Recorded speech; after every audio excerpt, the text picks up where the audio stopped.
Sortons vite de l'OTAN. Frexit. Frexit. Frexit. Frexit. Ursula, tais-toi. Ursula, tais-toi. Ursula, casse-toi. Résistance. Résistance. Liberté. Liberté.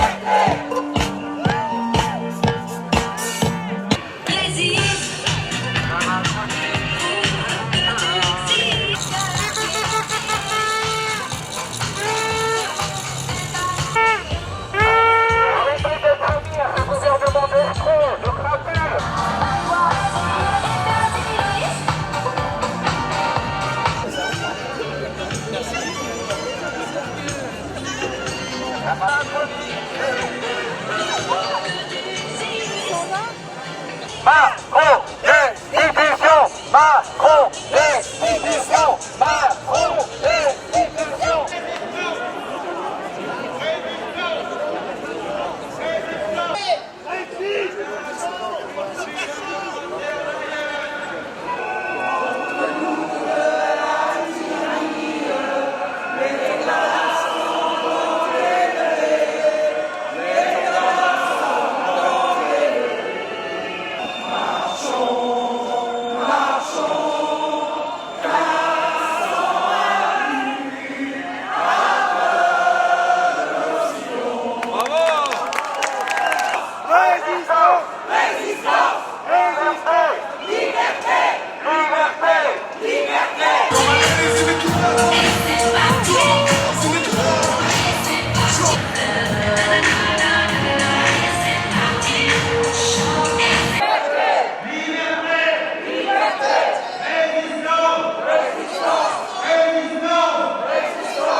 On n'en veut pas.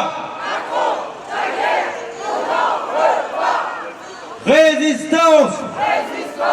Résistance. Liberté. Liberté. Et la rue elle est à qui? Et la rue elle est à qui? Il faut mettre Macron hors d'état de nuire à la France. Macron, destitution.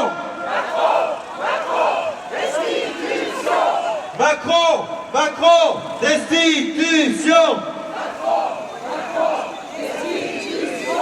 Gageons qu'un jour, cet établissement, cette institution sera celle de la francophonie pour le monde entier.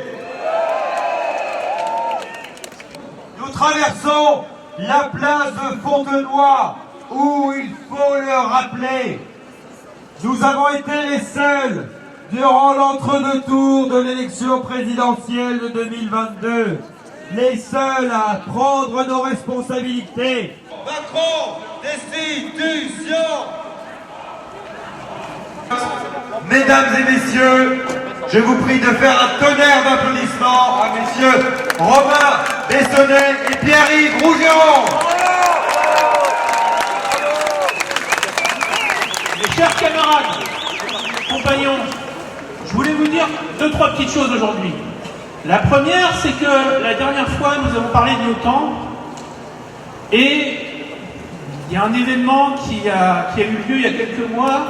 On a admis 2 nouveaux États dans l'OTAN, la Finlande et la Suède. Personne ne vous a dit, mes chers camarades, que la Finlande et la Suède ont voté à 7 reprises des résolutions aux Nations Unies considérant la France comme puissance occupante à Mayotte.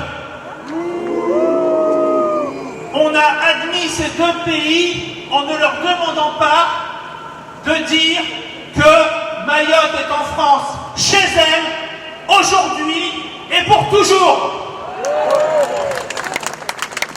C'est pour cela, mes chers camarades, que quand on vous dit que l'OTAN nous protège, c'est une vaste illusion. Parce que qu'arrivera-t-il lorsque les Comores, soutenus par des puissances étrangères, décideront d'amplifier leur politique d'agression contre la France à Mayotte? Eh bien, la Finlande et la Suède voteront contre nous. C'est ça la vérité.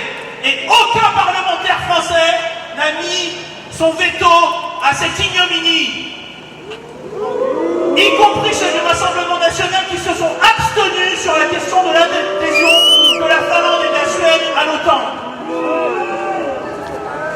Ensuite, vous savez, la contribution nette de la France à l'Union européenne, c'est 27 milliards d'euros. 27 milliards que l'on vole dans la poche des Français. Ces 27 milliards pourraient être largement mieux employés pour réduire les problèmes d'adduction d'eau à Mayotte et dans nos départements d'outre-mer. La première chose qu'il faut dire à Macron et à ses sbires, Bruxelles, rend l'argent.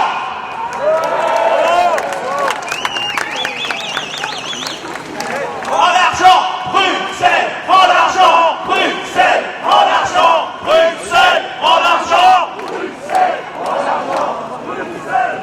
Ensuite, il faut bien savoir que cet argent que l'on prend aux Français et que l'on n'envoie pas chez nos frères des départements d'outre-mer, il est utilisé pour construire des autoroutes, pour construire des usines, pour construire des lignes de chemin de fer vers la Pologne, vers l'Estonie, vers la Lettonie, vers la Roumanie, les pays vers lesquels on délocalise les usines qu'on avait en France. C'est-à-dire que le Français, il paye deux fois. Il paye parce qu'on lui prend de l'argent dans la poche, et avec cet argent, on le prive de son emploi. Ça, c'est la réalité, mes chers camarades. Et il prépare la guerre. Enfin, je terminerai sur la question de la paix et de la guerre. En admettant la Finlande, l'OTAN nous a mis 1700 km de frontières supplémentaires avec la Russie, une puissance nucléaire. Que se passera-t-il demain si un gouvernement finlandais, qui sont de plus en plus hostiles à la Russie, fasse une connerie, comme on dit? Que se passera-t-il si nos grands alliés des Pays-Bas, qui n'ont que 7000 soldats dans leur armée, par exemple, quand on parle de la question de la Lituanie, décident de faire une provocation contre les Russes? Ils attendent que ce soit notre arme nucléaire qui les protège. Eh bien, nous devons dire jamais, jamais, jamais. L'arme nucléaire française, elle sert à protéger les Français et leurs intérêts vitaux pour la ligne. Merci, mes chers camarades. Je voudrais faire un petit point de politique intérieure, si ça dérange personne. Aujourd'hui, nous sommes certainement à l'acmé du pouvoir d'Emmanuel Macron, nous ne nous en rendons pas compte. Peu importe qu'il échoue dans ce qu'il fasse, il a toujours échoué. Il est là pour ça. Mais il échoue en se maintenant, et se maintenant grâce à qui? Grâce à l'opposition la plus collaborationniste de l'histoire. Il se maintient grâce au reste des LR. Ne tapons pas sur une ambulance, je vous prie. Mitrailler un corbillard est une faute de goût. Mais néanmoins, les LR sont à ça de la collaboration, et vous le verrez aux prochaines européennes. Monsieur Mélenchon, là encore, ne tirons pas sur un corbillard. On va arriver sur ceux qui m'intéressent. Ah non, on va tirer sur corbillard. Non, mais quand même. Quel jeu de mots. Mais quel jeu de mots. Oh, quand même. Or, on va arriver sur ceux qui m'intéressent. J'aimerais qu'on mette une pointeuse au vote et au travail pour les députés du Rassemblement national. Je le dis sincèrement. Sans animosité, je fais juste un constat, c'est qu'il y a quand même... Alors, il faut être totalement honnête. Ce sont des députés en pleine santé, puisqu'à chaque vote, ils ont piscine. Donc c'est déjà pas mal. Mais vous voyez qu'Emmanuel Macron, que ne vous avait-on pas dit, mes camarades? On vous avait dit la chambre introuvable. On vous avait dit, grâce à votre vote, Macron est paralysé. Macron n'a pas eu un seul texte retoqué. Pas un. Même cet effort-là n'a pas été fait. Pas un. On se bat sur des points-virgules d'amendement. Et on vous dit qu'on résiste. Et on vous dit qu'on résiste. On s'abstient. On a piscine. Et après on gueule. On gueule où? Dans les médias où on vous dit qu'on résiste. Depuis le Parlement européen, on vous fait des textes qui n'ont aucune chance d'aboutir. Et on le sait. Et on vous les vend. On vous dit qu'on va mettre Van der Leyen en prison, on va faire des procédures. Mais qui a cette idée folle pour nous raconter tant de sottises? Van der Leyen, elle est comme Macron, elle est à l'acmé de son pouvoir de nuisance. Alors elle en a pour moins longtemps. Parce qu'a priori, le siège de l'OTAN est pour elle dans quelques mois. Mais je vais vous dire quelque chose qui va vous faire de la peine. Et je sais que vous ne l'imaginez pas parce qu'on imagine qu'il est là depuis tellement longtemps. Mais Macron a encore 4 ans. Et pendant 4 ans, que vont-ils faire? La politique de la plat-ventre?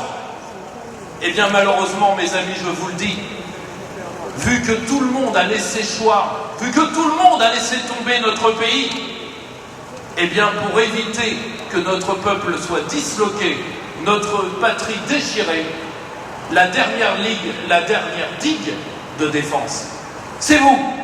Merci. Merci d'avoir bravé la pluie en ce jour férié du 11 novembre. Évidemment, j'aimerais, pour commencer, avoir une pensée pour tous les anciens combattants, les familles des anciens combattants, en ce jour d'armistice de la Grande Guerre. Ensuite, évidemment, le thème étant la liberté de la France et le Frexit, j'aimerais vous parler aujourd'hui d'une actualité récente. Vous avez certainement vu que Ursula von der Leyen a déclaré, il faut se pincer pour y croire, que l'Ukraine pourrait rentrer dans l'Union européenne. Elle a évoqué également la Bosnie, la Moldavie, la Géorgie, mais ce qui est assez surprenant, c'est qu'elle nous a dit que l'Ukraine remplissait 90% des critères pour rentrer dans l'Union européenne. Alors, je ne sais pas quels sont les critères, ou ils sont peut-être à géométrie variable selon ce qu'on veut bien dire, mais il faut bien se rendre compte, moi j'ai absolument rien contre l'Ukraine et les Ukrainiens, mais quand on fait de la politique, on réfléchit à l'intérêt national et donc l'intérêt de la France. C'est une folie pure et complète de vouloir faire entrer un pays comme l'Ukraine où les standards économiques et sociaux ne sont pas du tout les mêmes.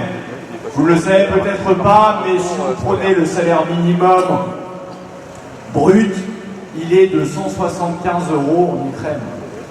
En France, il est de 1750 € brut. Donc c'est un rapport de 1 à 10. C'est-à-dire que les délocalisations et la concurrence déloyale que nous avons connues lors de l'entrée successive des pays de l'Est en 2004 et 2007, c'est de la rigolade à côté de ce que serait la concurrence déloyale vis-à-vis de l'Ukraine. Donc bonjour les délocalisations, bonjour cette concurrence déloyale. Il y a déjà 55% des délocalisations françaises qui sont au sein même de l'Union européenne et vers les pays de l'Est. Je vous laisse imaginer ce qui se passerait avec un pays comme l'Ukraine. En plus de ça, il y a quand même un aspect sécuritaire et, si j'ose dire, d'intégrité. Il faut quand même savoir que l'Ukraine, selon les classements, c'est le 121e pays le plus corrompu du monde, l'un des pays les plus corrompus d'Europe, et un pays très connu pour ce qui est du crime organisé. Trafic d'organes, trafic d'êtres humains, trafic en tout genre. Donc c'est-à-dire que vous faites rentrer ce pays-là avec derrière la libre circulation qui est le dogme suprême de l'Union européenne au sein de nos pays. Il faut savoir que le port d'Odessa, avant la guerre en Ukraine, C'était une des plaques tournantes là aussi du trafic de drogue. Il était connu pour être le port notamment qui faisait transiter l'héroïne qui venait d'Afghanistan. Donc vous voyez bien, quand on a ça en tête, et ce que veut faire Ursula von der Leyen, quand on vous dit matin, midi et soir que l'Union européenne vous protège, la réalité c'est tout l'inverse. L'Union européenne vous expose et l'Union européenne amène la France à la ruine.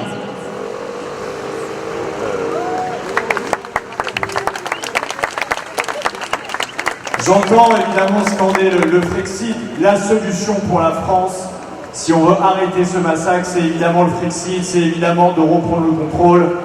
Et c'est pour ça que je finirai en vous disant vive la France libre et vive le Frexit. Comme s'il pouvait nous arriver d'oublier toute l'histoire du monde, de sacrifier la liberté et le sourire de la Joconde. J'ai bien vu ces gens affolés, entendu tous ces cris glaçants, toutes ces mères terrifiées qu'on ait pu s'en prendre à leur sang. Pourtant, nous connaissons la clé, c'est elle qui nous fera renaître. Elle a le cœur à ses côtés, c'est le ciel bleu par la fenêtre, belle comme un matin d'été. C'est un lien entre tous les êtres, c'est l'amour, la fraternité. Elle ne doit jamais disparaître. Ensemble faisons sentinelle, protégeons le plus important, universel qui nous ressemble, une passerelle sur ce champ. Comme nos enfants prendront soin d'elle, elle prendra soin de nos enfants. Elle nous appelle, on la défend, elle est cette colombe, elle est. L'espoir est là, sérénité, elle a le regard de mon père, douceur de vivre et loyauté. Maman viens, on pourrait la faire. Elle est la générosité, elle nous enveloppe, elle nous éclaire. Elle est la vie face à la guerre, elle a franchi bien des tranchées. Ensemble faisons sentinelle, protégeons le plus important, universel qui nous ressemble, une passerelle sur ce champ. Comme nos enfants prendront soin d'elle, elle prendra soin de nos enfants. Elle nous appelle, on la défend, elle est cette colombe, elle est. Ce fragile rameau d'olivier, cette main tendue dans le désert, la chaleur et la charité, la concorde dans nos prières, la bonté, la miséricorde, la fin de toute nos misères, toutes nos ondes qui s'accordent. Allez viens, on pourrait la faire. Ensemble faisons sentinelle, protégeons le plus important, universel qui nous ressemble, une passerelle sur ce champ. Comme nos enfants prendront soin d'elle, elle prendra soin de nos enfants.